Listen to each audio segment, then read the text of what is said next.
Hey guys, this is Todd A from the American Craftsman Workshop. I've had a special guest the last few days, Brian Havens, and we were on a special mission, and that special mission was to build the shaker bench for a charity event. So it was a bit of a woodworking hell for the last few days. And you want to tell them about it, Brian? Yeah, I came out, is what it came down to. It started as a dare, actually started as a joke, you know, where all the woodworkers that want to work with me for free. So I said, yeah, I'll come out, just convince my wife, ha ha ha, and give me your number. And he didn't know he'd really... Yeah, I didn't know he'd really call the wife. In fact, I was actually telling her, look at this funny joke that's going on about me going to Montana, and then when her phone rings, she says, excuse me, I got to talk, it's probably my client. Well, no, it was Todd saying, I really need the help, and she said, yeah, take him, please. And I was happy to have him because, man, I was under the gun. I was definitely going to fall on my face. That was Tuesday morning. Tuesday morning, I asked my wife, I said, so what time is the auction on Saturday? And she said, it's not on Saturday, it's Friday night. It's at 6 o'clock. So I was a bit panicked then. Many of you, if you follow Twitter or my Facebook, you knew that I put it out there. So where are all the woodworkers when I want, that want to help me just for the experience? And so Brian well, I called his bluff basically. So, we came out and we built this black walnut shaker bench, and we made sure to incorporate a lot of the sapwood that was included in our stock of lumber. The drawers kind of have my famous pin-locked dovetails, and there's no hardware. The drawers just slide in. And what did you think of building this piece? It was. I didn't know if we were going to make it, honestly, but yeah, I mean, we worked what, 12 hours a day, and up till at 10 minutes before we're supposed to leave, we're putting the last coat of finish and buffing it out. Practically buffing it out as we drove down the street. In fact, I was showering up while you were putting on the last coat. Yeah, so. Yeah, and then when I was taking a shower, he came out and was kind of helping finish up, and then my wife Rita and Brian had already loaded the bench.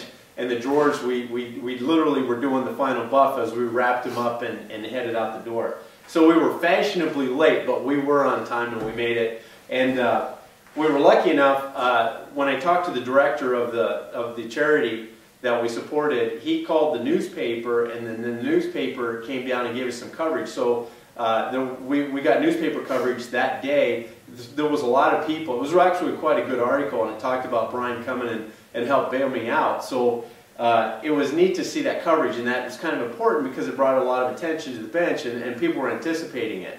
So what did you think of, did you imagine you were going to be in the paper? No, I didn't see that coming either. Yeah. So actually, it wasn't until I got off the curb at San Francisco Airport that I realized, wow, I'm really going to go.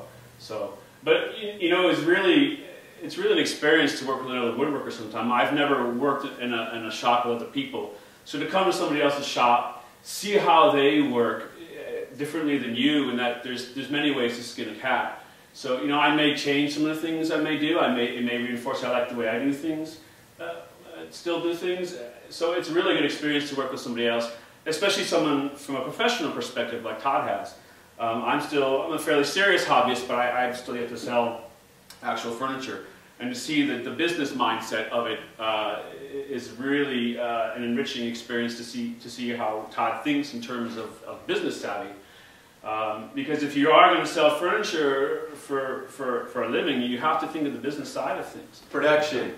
Yeah, production. So yeah, it was really cool. I think our motto for this whole woodworking marathon was "Leave your dogma at the door." Brian came up with that, and that is great. Leave your dogma at the door. There was a tremendous exchange as we worked through the whole process. We were constantly exchanging ideas, sharing from each perspective. How do I pick wood? How does he pick wood? Some of the design thoughts about how we want to approach assembling the pieces and the woodworking techniques and workflow. And of course, it was heavy-handed on my side because it's my shop, so we certainly had to go with the workflow that my shop is really set up for. But other than that, it was tremendous exchange, and I really appreciated it. And at the same time, you didn't tell me do it this way. You said this is what we need to get done. I don't care how you do it as long as it's done right. Yeah. Of course, with the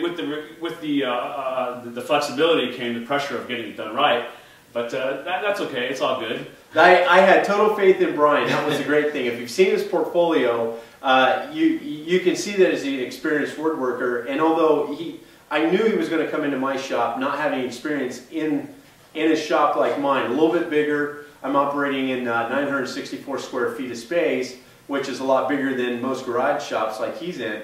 So what was kind of neat was I knew he could handle it, and basically I informed him how I would do it. Here's what we need to do. Here's how I would do it, and he could do it any way he wanted. I didn't care. And really, when I shared with him how I did it, it was maybe throwing an idea out there, but really leaving it open for him to figure out. I totally trust him. I didn't have a choice. And so either I could stress about it or I could just really let it go. So I was hoping, you know, it was a lot of it was just partly the exchange, because he always reflected back to me how he did it. So I'm picking up these things too. So I thought it was a pretty good exchange. It was cool. It was grueling, but you know, at times I wondered, what have I got myself into? You know, we're working till 10, 11 o'clock at night, but I'm really thankful for the experience. Those are typical days for me. Yeah. I mean, you know, 7 o'clock till 10 o'clock or 1 o'clock in the morning, anywhere in there, that's kind of a normal day for me. So I'm kind of used to standing all day in the shop. And it's good to know if I ever decide I'm going to start selling for a living, then I got to know that that's what's in the cards too. So right. So that was kind of, I think one of the things too is it's important to know that I practice what I preach. One of the things that I preach is find a charity that you believe in, something that you firmly believe in your heart and can support honestly, because it's a lot of work and you don't want to be putting things out there, and it's fun to try to guess or expect what you might get out of it, what that piece will bring. But really, it's about supporting the charity. So don't expect anything in return. And this was a full donation of our time, materials, and I didn't take any reserve in the money. So don't expect anything back in it. But it's good exposure for you. It's good to put it out there, because also, as Brian noticed, and one of the things you can do is when the piece is out there, gauge the response on the piece. So you know, what's neat is not only did Brian help me build it, but he got the experience going to the auction and gauging some of that response that people had. And the neat thing was, especially because of the article, there was a lot of people expecting it and made a lot of comments. Yeah. So I think he made some friends in Montana. Oh yeah, yeah, so, really friendly place, yeah. So they're expecting him next year now. Yeah. Oh, and we have to tell them too, this piece, between our combined efforts, this piece brought in $1,000 at the live auction. And that happened to be more than any other single piece in the auction brought in. So we brought more money in with this piece than anything else. So that was very exciting, and it was a great team effort. You know, and I love, a lot of times I couldn't have done it by myself, because we ran it right to the wire. And I can remember several times I was working at different stations, and I'd look up and I'd think, I'm working on this, and that's getting done over there. And I also have to say, Montana Brian from Lumberjacks, he came down and helped one night, and all three of us signed the bottom of the bench. So all of our signatures are on there. It's American Craftsman combined effort, and then we each signed it. So that was a lot of fun. We all got to take part in this piece. So kind of a historic piece. Really. Yeah. Proud of the American Craftsman Workshop. Maybe we'll start some kind of new tradition with. Yeah, I think that would, yeah, you know, the wheels are spinning. The wheels are spinning. So, the Dude Ranch for Woodworkers or something. Yeah, come to Montana and help support a charity, get some woodworking experience. So it was a lot of fun. I appreciate it. Yeah. So, well, we're going to have to sign off because we've got to get Brian up to the airport, and I guess, man, I don't know what else to say, but thanks. Yeah, no, that's cool. So I appreciate it. I think it went both. I know you keep saying you couldn't have gotten it done without my help, but it was a two-way street all the way. Yeah, so really appreciate it. Yeah. All right, well, that's it for the American Craftsman Workshop, and until next time, be safe in your own shop.